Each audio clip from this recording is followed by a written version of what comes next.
What are Lundin Mining's opportunities for organic growth going forward?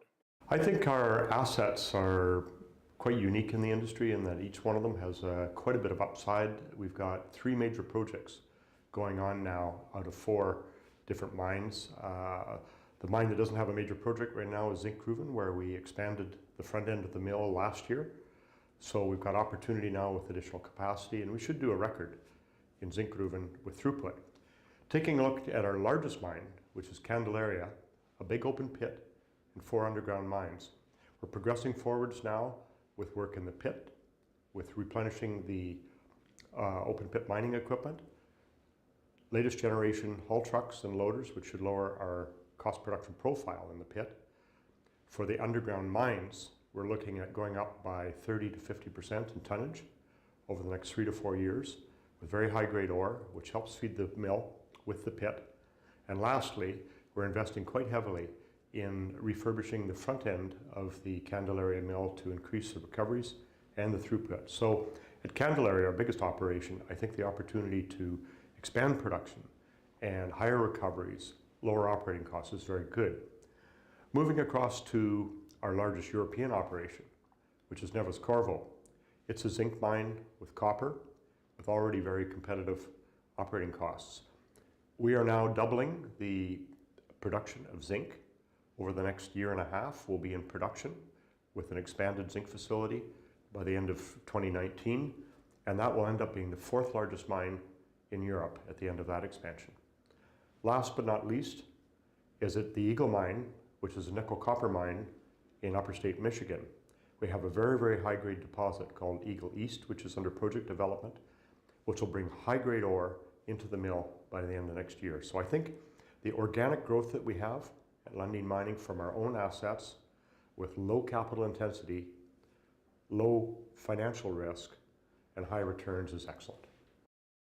You're increasing your exploration spending quite significantly. Are you finding anything of interest? We're really excited about this year. This last year was a record as far as the exploration expenditure on our own mines, and we had great value add. We had a lot of increase in the reserves and resources across our portfolio, and based on that success, we've increased the budget once again this year. Our biggest program, without question, is $35 million that we're spending at Candelaria, primarily drilling underground to expand the four mine resources that we have, but we also have some new smaller open pit opportunities that we're drilling. Looking across at Zinkgruvan, the mine in Sweden, we're going to have a record exploration budget this year, drilling a very exciting Dalby deposit where we're getting high grades. We should have a resource out on that by September. How do you view the risk profile of your portfolio? I think there's very few base metal companies that have got such blue chip operating environments as we do. We're in southern Portugal with excellent infrastructure. We're in Sweden, 2 hours west of Stockholm. We're in central Chile at low altitude. And we're in upper state Michigan, which has had 150 years of mining heredity in the area. So those countries, the stable jurisdictions, the highly skilled workforce, and the excellent infrastructure, I think, really enables Lundin Mining to be extremely competitive in the base metals cycle.